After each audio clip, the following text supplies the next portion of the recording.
Have you guys ever wanted to be very passionate at what you do, pursued it, work many hours towards it, and become very good?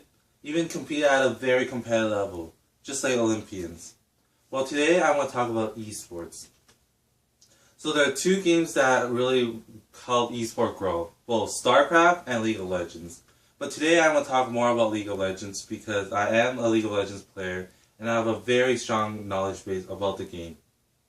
So the goal of the game is to compete with another team. Each team consists of 5 players, and the goal is to destroy the enemy base.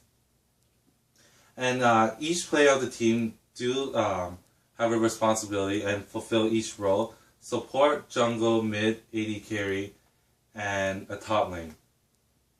The game did help the esport change a lot, and many people do see esport as a real sport. There are 2 professional athletes that mentioned they do play League of Legends on their spare time. Both NFL player Chris Klug from Minnesota Vikings and NBA player Gordon Hayward from Utah Jazz. These 2 players recognize that it is much like a real sport, how you have to be able to work with your team very well, communicate really well, have the reaction time, the mental state to play this game.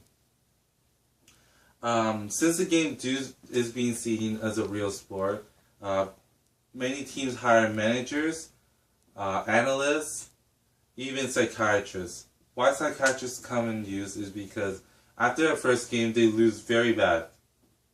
They want to be a very competitive state of mind in the second game. So that's where psychiatrists come in and help them continue with this state of mind. Here I'm going to show you a video of how analysts or shotcasts or even commentators do their job at a championship. In this video is the most recent, which was about 2 months ago. It shows how much energy they put into the game. Coming in, amazing to the wall. The kid comes around as well, and Freddy with the ultimate running, trying to get away with Flash, and survive, but they may lose this tower now. But the top tower, the bottom tower, sorry, is being pressured. That wave will get cleared out by Jezreel's ultimate. He will just about survive this one if he goes too deep. A lot of damage coming out of the Oxen. But that bottom... As you can see, it's pretty cool how they put the elements of a real sport into a game. Very different from the traditional game where you just sit at home and play. So during that championship, there was a big prize pool of a couple $1 million where top team players from all over the world come in.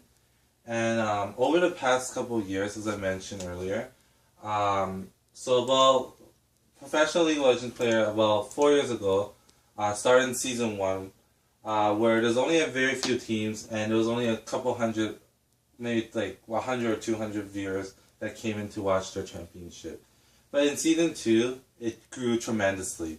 It was held at the Staples Center in the state, and people all over the US came just to watch the game.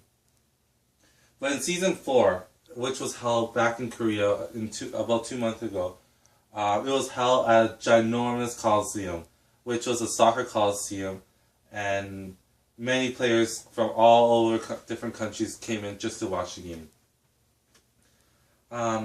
So professional players do make a lot. They make around $100,000 with sponsorship, and some of them do use Twitch as an additional source of income. So what Twitch is, it's an online streaming website for esports where viewers are able to watch their favorite player live, and players are able to earn money through subscription and donation. Many professional players use this to also gain a stronger fan base because it shows their personalities and they're able to chat with their fan.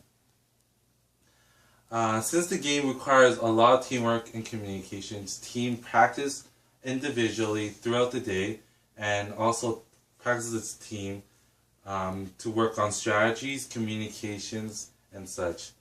In Korea, it's so competitive that all they do would be eat, sleep, and play the game. And they're not able to have any girlfriend. That's why Korea is one of the top team and the toughest region in the world.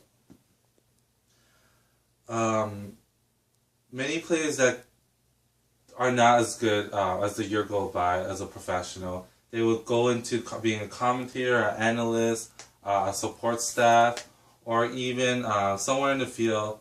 But they're also able to continue back in school or work at a career because they have such a strong work ethics from becoming professional through those many hours of training in the game.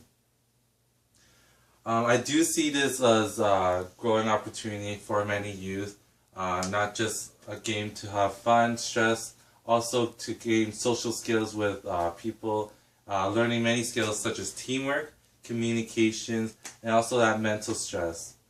It is very fun to be able to play a game and gain all these skills, isn't it?